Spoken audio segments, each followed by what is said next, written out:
What is a conspiracy? A conspiracy is a group of people secretly working together for an evil purpose. This century, everything from assassinations to political coups and alien abductions, even the price of oil, have been linked to conspiracies. The question is, are conspiracies true? Are the facts being suppressed? Or is it all just paranoia on our part?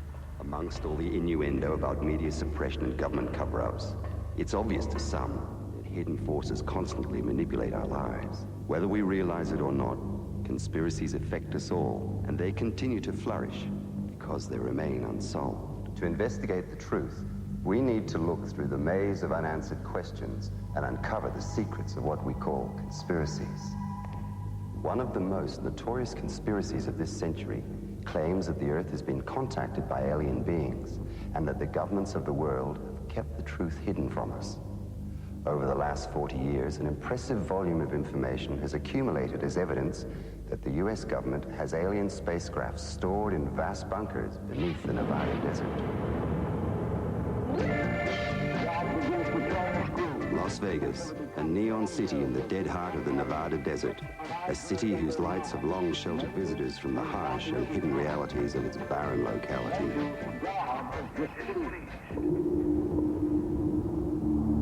Secreted in the hills and sand dunes 140 miles north of Las Vegas is a military zone known amongst investigators as Area 51.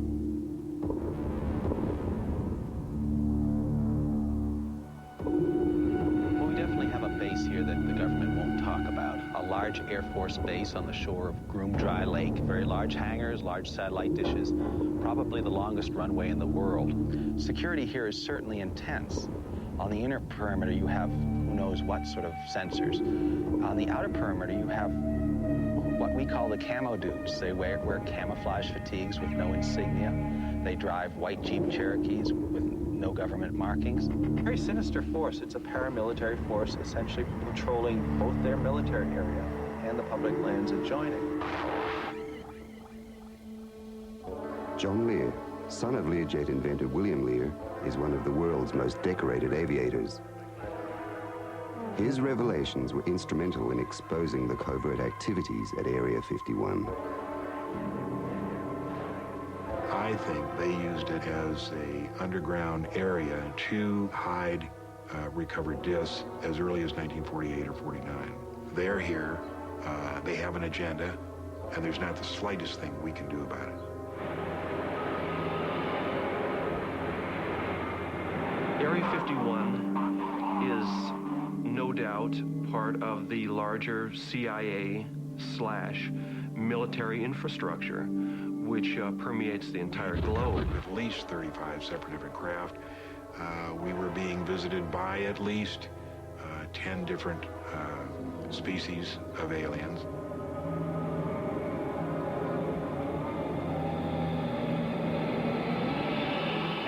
Is the granddaddy of UFO conspiracy stories. John Lear is an interesting man with an interesting background, associations with various intelligence agencies, and I owe him a debt of gratitude because he did help me when I initially began my UFO He told research. you he was at the scene of a UFO crash. What's his name? John Lear came to the station with a pile of UFO documents and was trying to interest our managing editor in doing a story about UFOs. The government established an intensive program of ridicule against anyone who said they saw flying saucers. Airline Captain John Lear suspects the government has known... Fear of ridicule was the foundation on which the cover-up was placed. Lear hinted that he knew someone who had intimate knowledge of the saucer program, and so I kept bugging him to allow us to meet this person, which turned out to be Bob Lazar. In 1989, Bob Lazar, a nuclear physicist, came forward with a fantastic story. He claimed he had worked on recovered alien craft at a top-secret government facility. It's kind of a long story how I became employed at that facility south of Area 51. It's called S4. I was originally employed at Los Alamos National Labs in New Mexico. While at Los Alamos Labs, I ran into Dr. Edward Teller. Edward Teller was essentially the father of the hydrogen bomb. It was he who came up with the original concept of the fusion device. I sent a resume out to him. He put in a good word for me, and I was granted an interview. He came over here after one or two of them. He would say, John, they said that you're just interested in being my friend to get information on the F-117. I said, no, that's true, and that's not true. I'm just interested in UFOs. Well, we had to sign an agreement essentially relieving us of our constitutional rights. Usually if you're employed by someone, it's very clear as to who's in charge. But the way things were set up here, I don't know. I know on my pay stub, it was from the Department of Naval Intelligence. In December 1988, Bob came in the evening, sat down in that chair. I was writing out bills, and he says, John, I saw a disc today. And I said, what? And he said, I saw a disc today. And I said, theirs or ours? And he said, theirs. And I said, you saw a flying site. Did you go up to the test site? And he said, yeah, I just got back. I said, then what are you doing here? And I said, they obviously followed you. Why don't you find out what's going on and then tell us? At close range, what I witnessed, craft approximately 52 feet in diameter, 15 feet high. It's quite an unbelievable sight to see something that size lift completely silently. Later on, I was allowed inside the craft to see how the reactor was placed and how the gravity amplifiers were configured inside there. That was phenomenal feeling. Entering the seats inside the craft were much smaller than a human could use. It was obvious that this was not meant for people to fly in. There was only one vehicle that I worked on, though there were 9 total in different states of repair or disrepair. We really don't know how the fuel was manufactured. We just know that it was in the craft, and we were actively trying to find out what reaction it was undergoing to produce the energy to drive the craft. I remember a particular evening in January. Bob came in, his eyes were bright. He said, John, you will never know what it's like to see your first alien. I said, you're kidding. It couldn't have been a midget. No. Couldn't have been a doll. No. That was it. He was absolutely positive. What I did see was what I believe to be autopsy photos. It was a creature, and its chest was cut open in a T fashion, the skin peeled back. There were also photos of one single large organ that was removed. That was also cut up and being weighed.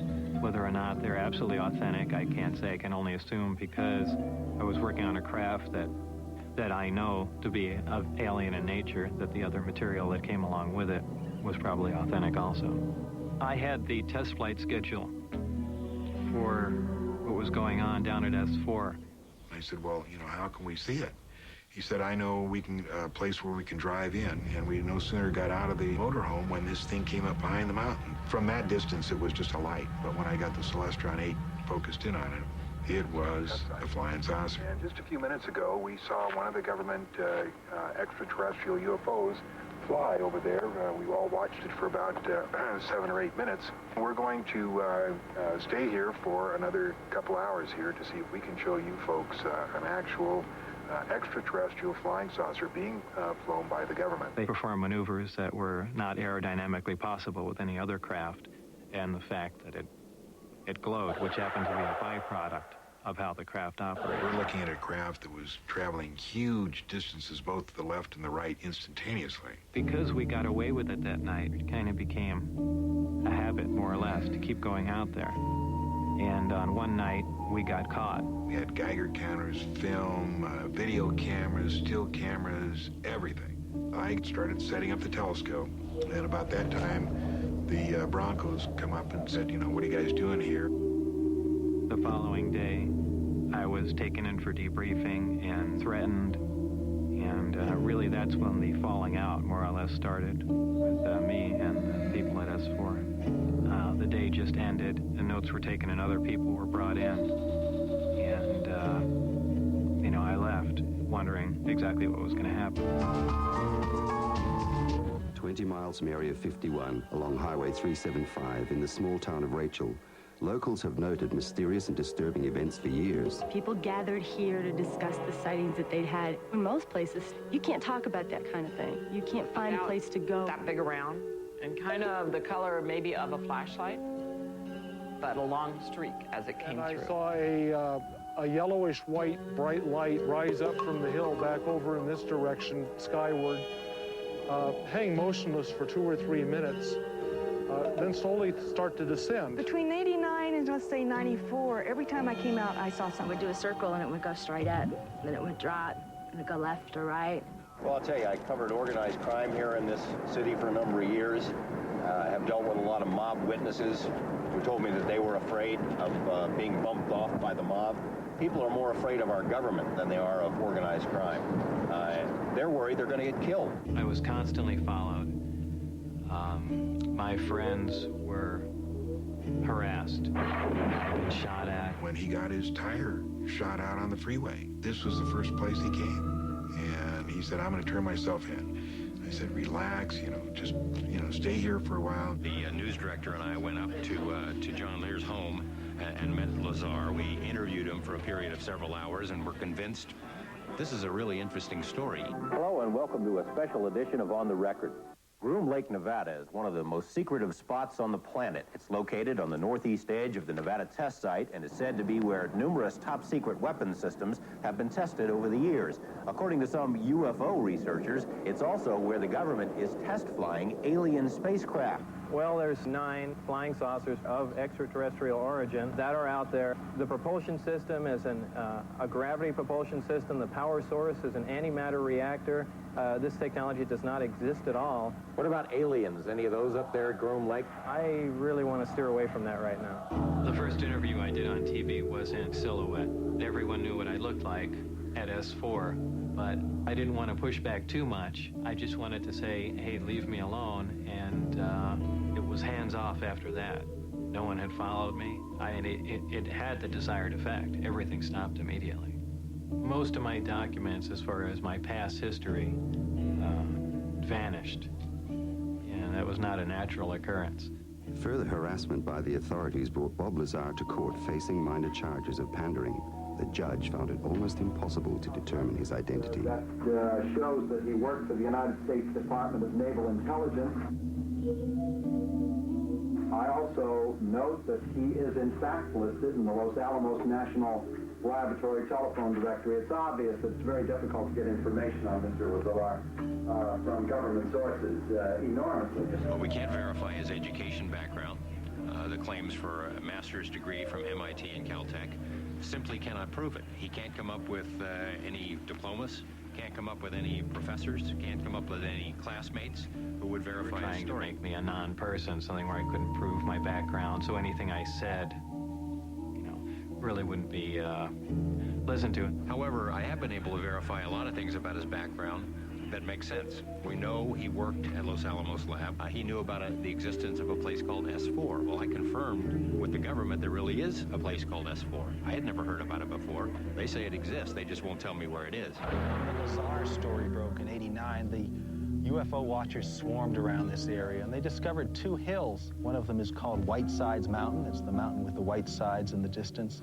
And the other one, discovered more recently, was Freedom Ridge. Both these hills offered a clear view across the valley of this base that doesn't exist, which created a lot of embarrassment.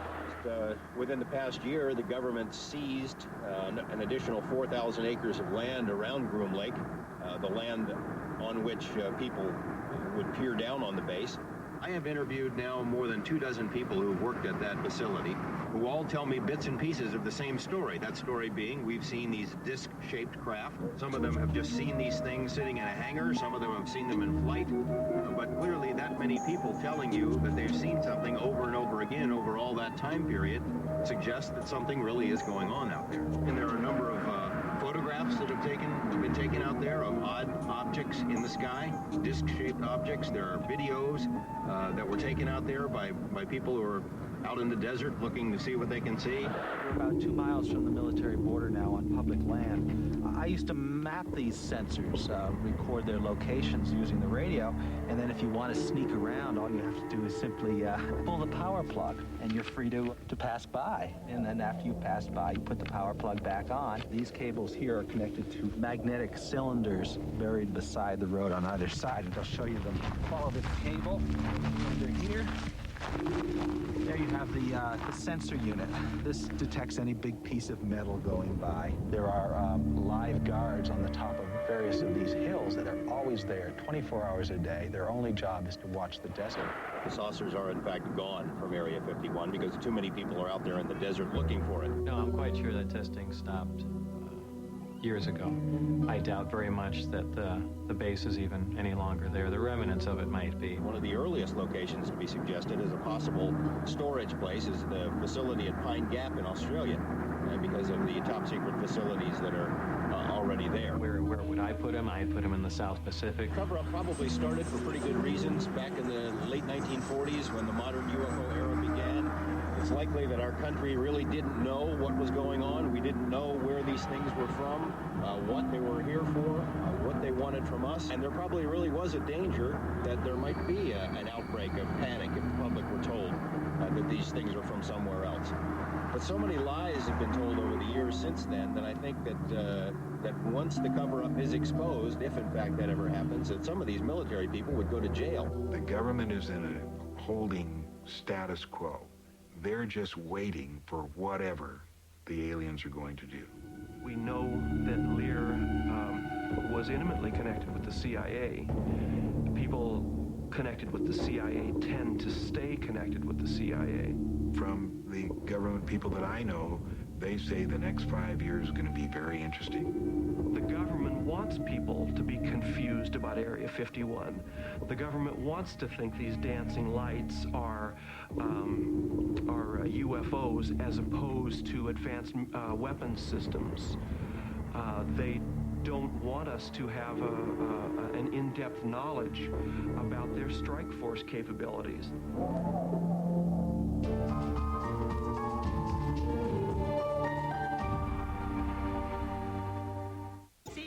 Starring Kittens. Most people, however, are shocked to discover how big a player the CIA has been in the politics of Allied nations. In late 1975, a security crisis existed in Australia. The Prime Minister, Gough Whitlam, hinted he would no longer allow the CIA to operate the top-secret communications base known as Pine Gap. By 1 p.m. on November the 11th, 1975, the government was out of power, and, some would argue, the CIA was back in control.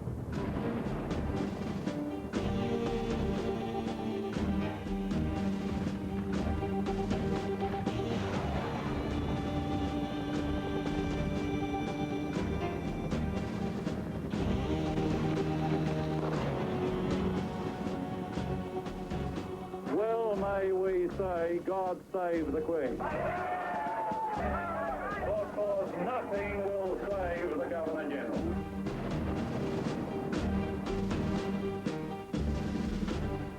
It's taken 18 months to assemble Pine Gap from prefabricated buildings.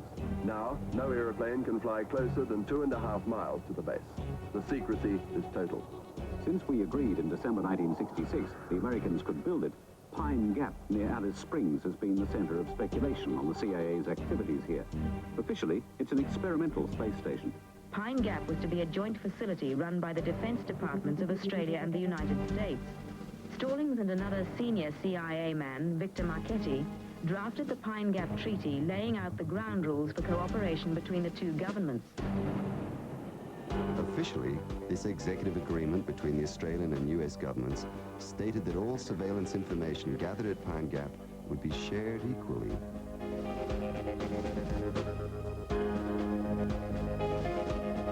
There's no doubt whatsoever about it. Pine Gap was set up by the CIA for espionage, and that remains what it's about. Liberal Party leader Robert Menzies led the longest-serving government in Australia's history. The world needs the United States of America. The world needs the United States of America. The world needs the United States of America.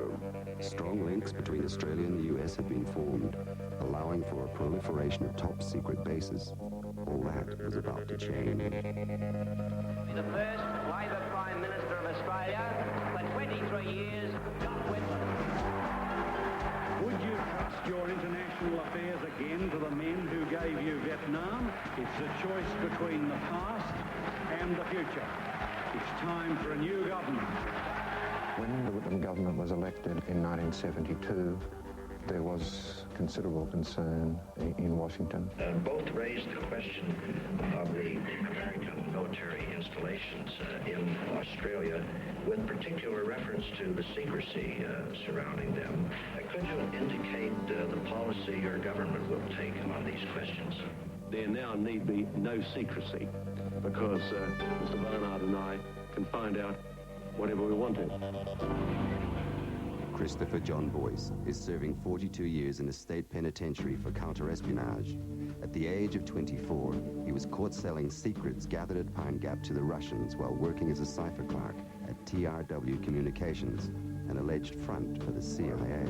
They were going to cut the Australians out of the existing information that was coming down. But in any case, it was a screw the Aussies type project. It didn't take very long for the Whitlam government to get itself offside with the Nixon administration. I have concluded that the time has come for action. I objected to the American bombing of Hanoi, undefended open bombing of Hanoi. I complained about that. The American ambassador at the time was sent to tell Whitlam that they objected very strongly to that. And we saw this Whitlam government come into power, moving in, barging in. We were deeply concerned. They were frightened of the small degree of independence being displayed by the Labor government. The Labor government was regarded as a security risk by the United States, and the United States at an official level would have done everything they could to have it removed. You don't see the jewels of counterintelligence being placed in jeopardy by a party that was seeking a new way for Australia. Early in 1973, Whitlam demanded from ASIS, the Australian Secret Intelligence Service, the names of operatives and where they were actually carrying out their operations. And he was told that there were operatives in Chile working under the CIA involved in the destabilisation of the Allende government. And he immediately informed them to cease that particular operation. They didn't, and at least 2 of our operatives were there in September 73 when that bloody coup took place that toppled Salvador Allende. Enter Marshall Green, the new American ambassador to Canberra, a senior career diplomat heavily involved in at least 3 coups, most notably the one in Indonesia. Marshall Green actually stated that if the Australian government dared to in any way take the power away from US multinationals, and he used the phrase, we would move in. The world needs the United States of America. John Kerr was selected as Governor-General by Prime Minister Gough Whitlam, despite warnings from his colleagues about Kerr's allegiance to certain US intelligence organizations. John Kerr was president of Law Asia, which is a CIA-funded organisation in the Pacific. When I first saw him way back in 1944 or 45, he was part of an intelligence organisation in the army then. The lease for the renewal of Pine Gap was due on the 9th of December, and large sections of the Labor Party wanted to close it down because they were not happy with having a foreign base of that type in this country. Mr Whitlam made a number of comments in Parliament telling the Australian public what the Pine Gap base was about, and made various comments about Richard Stallings, who set up the Pine Gap base, and part of the US intelligence community actually lived in Doug Anthony's house in Canberra. But I've had no associations with CIA money in Australia, as Anthony has.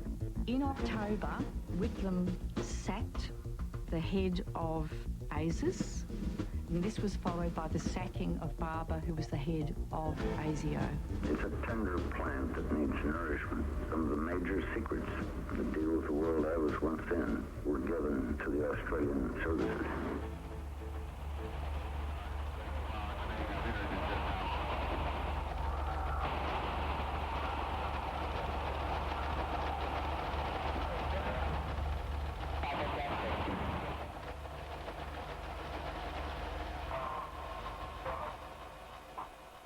Well, Shackley has got a long history of involvement, overthrowing other countries' governments or attempting to do so. And Shackley was an organiser of the Bay of Pigs invasion for Cuba. Shackley was involved in Vietnam. Shackley was clearly an interested party in what was happening in Australia.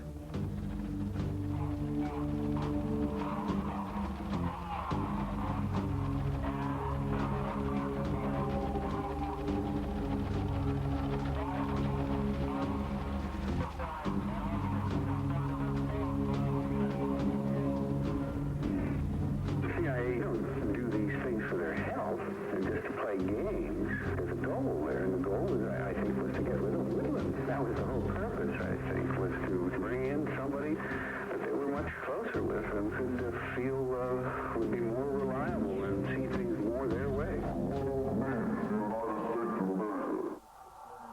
That government has had more than a fair go. All those who want Mr. Whitlam to get the hell out of Canberra. The 11th of November is a very interesting day. It's certainly much more than John Kurgona Remembrance Day coming back and dismissing the government. Whitlam was to address Parliament, and he was going to blow the lid on the CIA operatives in Australia. He was meant to give that speech in the afternoon of the 11th of November 1975. Unfortunately, 1 p.m. came along before he could do the speech, and he was dismissed. The Parliament you elected in May last year has been dissolved. The proclamation which you have just heard read by the Governor-General's official secretary was countersigned Malcolm Fraser. Malcolm had just come back from Government House. He just said, Doug, I want you to come in and see me straight away.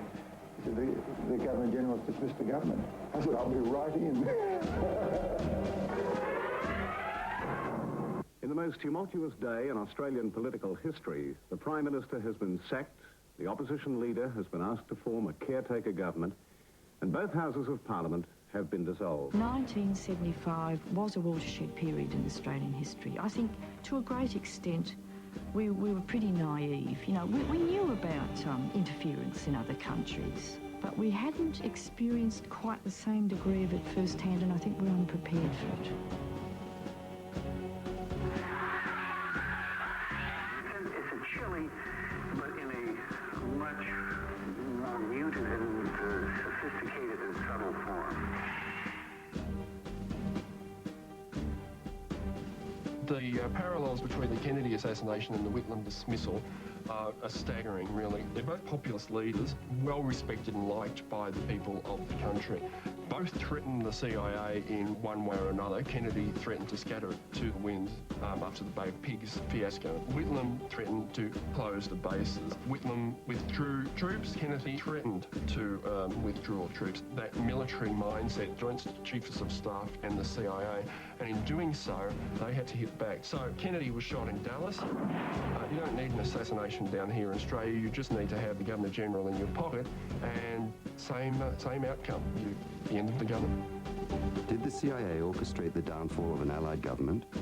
What is certain is that the CIA is still present in Australia and still very active.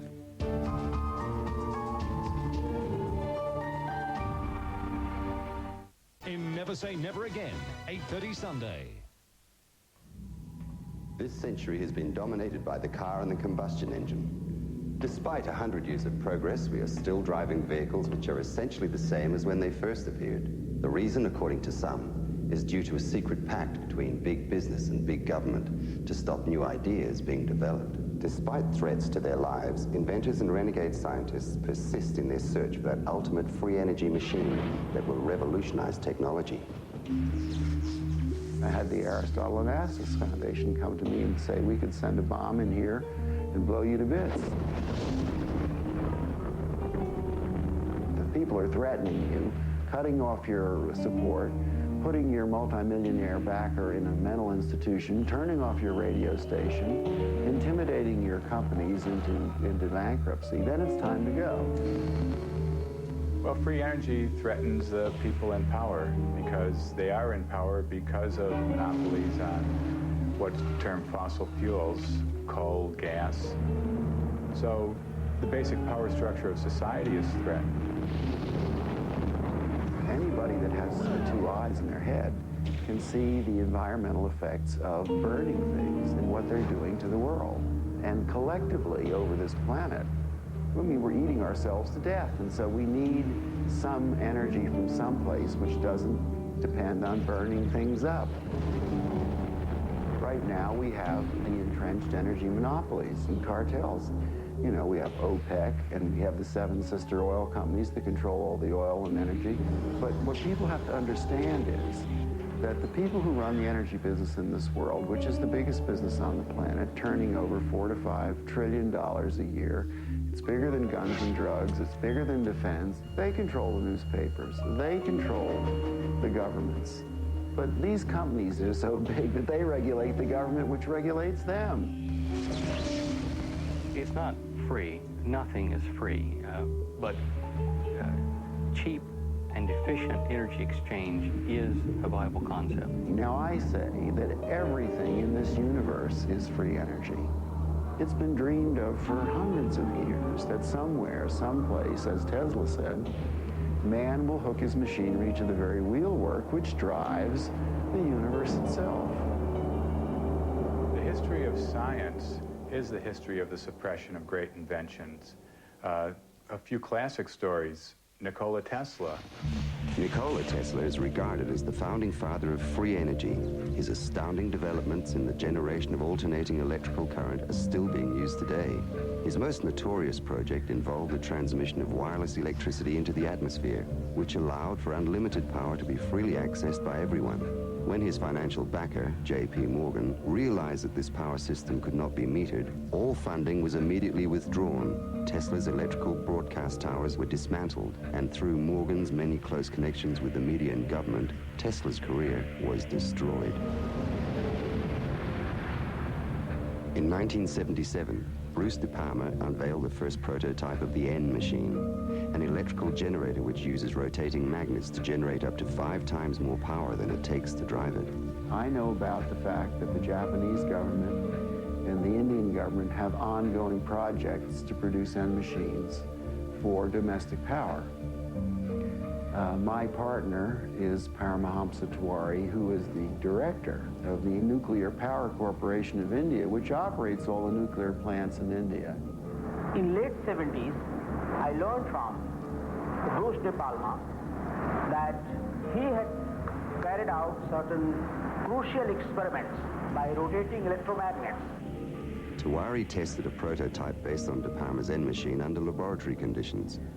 The results were deemed too impressive, causing disbelief and suspicion among conservative government officials and the power consortiums that backed the project. Tiwari was forced to abandon the project completely. It's a major breakthrough that will no doubt make motorists happy. And as Ralph Robinson explains, the Pentagon is also showing lots of interest in this project.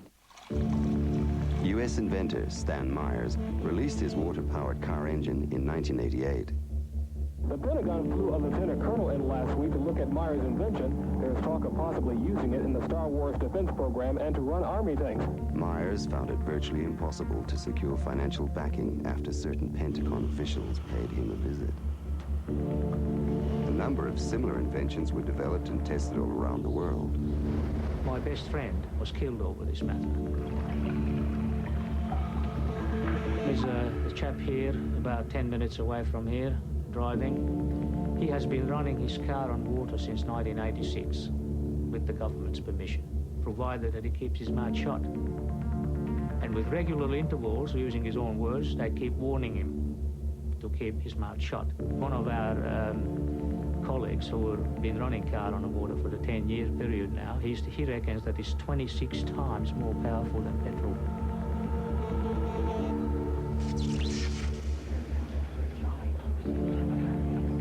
If you invent a better mousetrap, the world may beat a path to your door. If you invent a free energy machine, there'll be a path beat to your door, but you don't want those people there. One of the pivotal people that I encountered early in my career was Edgar Mitchell, the astronaut.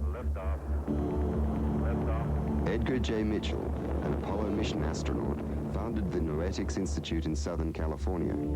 The Institute's charter was supposedly to develop alternative energy systems by attracting inventors from all over the country. Mitchell became extremely interested in De Palma's N machine. He made De Palma a paltry offer to buy out the invention, which De Palma naturally refused. He said to me that if I ever tried anything on my own in California, I would get my head blown off. So I was scared to death. The CIA operates through various very innocent-looking fronts to find out what people are thinking and what they're inventing. Now, what's more innocent than a denying institute founded on transcendental principles to help New Age inventors bring free energy into the world? And that situation still exists in the United States today, where a person that really understands what's going on just can't get their idea out because the alternative science and medical fields have been co-opted by the intelligence services. And he converted this little engine to run on water. This is many, many years ago. And he used it for several years. And somehow the news got out, and one day he got visitors, and he was told to dump the engine or else. 3 weeks later, the man was dead. And the coroner's finding was that he fell off the back of a train. He was drunk. Now, it happened that he didn't drink. Even Dr. Townsend T. Brown, the electrogravitic research scientist, has on his 16-millimeter film of his lab test, which we've got here, he has guys with the black suits and black hats come into the place. You can see where the legends come from. I mean, these guys come in and they look like, you know, Bad Bart, the black man. I mean, it's classic, and these things do happen. There is no progressive science in a world where every scientific idea is evaluated for its military potential. Power, or energy, and control of energy equals power in the New World Order that is emerging. If you control the energy, the way we get around, the way we get electricity, the way we have our TVs and video cameras and stuff, if you do the control of the energy, then you've got control of the people.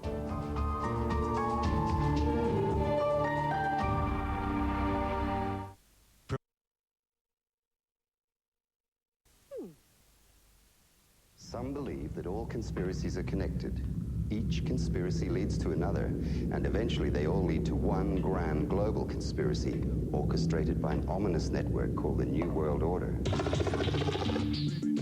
The New World Order is this long-term scheme that originates from the higher concentrations of money on this planet, the elitists, the aristocracy, the royalty, bringing all control together in a single governing body so that the economy, politics, and the social order are more easily manipulated. This establishment we may consider as the New World Order is moving towards a one world government. Now, how is that occurring? In some countries we may see a coup, in other countries we may see political parties breaking down. These things may just seem like the course of history, but really being structured and orchestrated by the strings of the New World Order. It's a control thing. The New World Order is about controlling the population of the world. Information is a weapon they can use against you.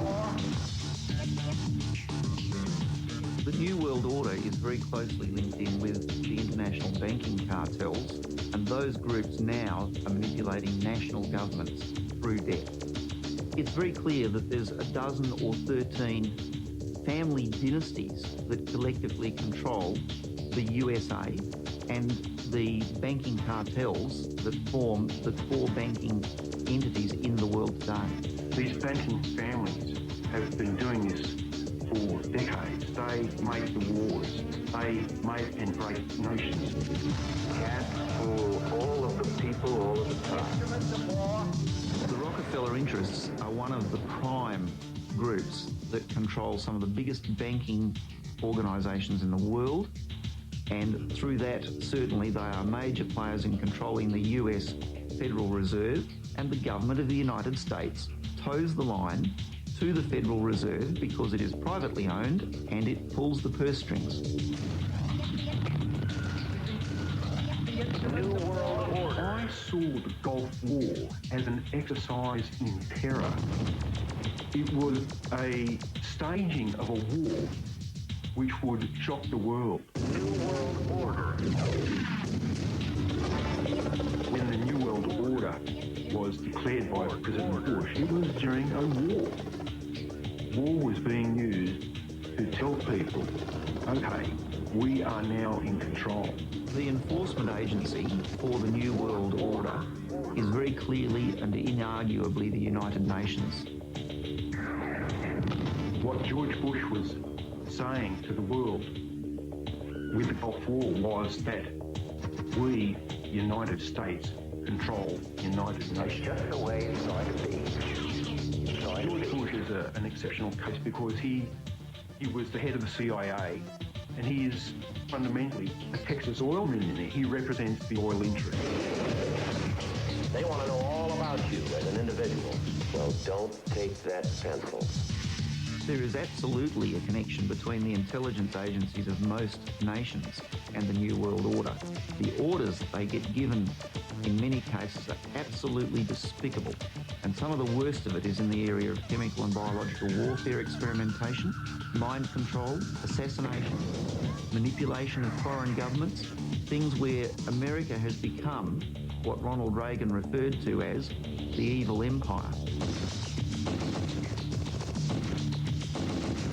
Anybody who has an interest in civil liberties should be in grave fear of the New World Order, because what George Orwell wrote in his book 1984 was just foreshadowing what he recognised would happen if we just let this scam run unchecked. This one world government, from what I've seen, from what I know, is a small group of people, globally, strung together, harnessed together, to make us accept the fact that this is the ultimate way for the globe to be controlled.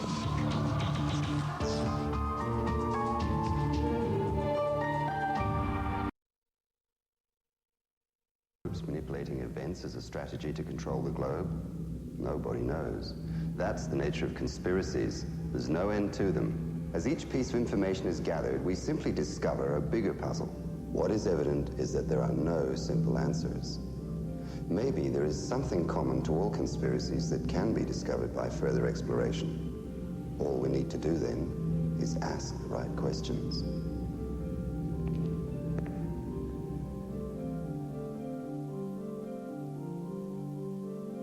There have been road sensors out here.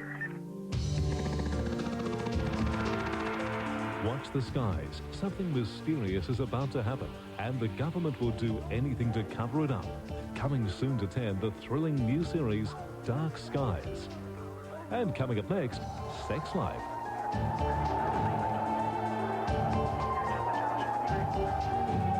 Underneath the judgment tree, that is an optical chip sensor, so that's looking across the road, and when someone crosses the road, that's... No one can be certain. No one can be certain. No one can be certain what the future will bring.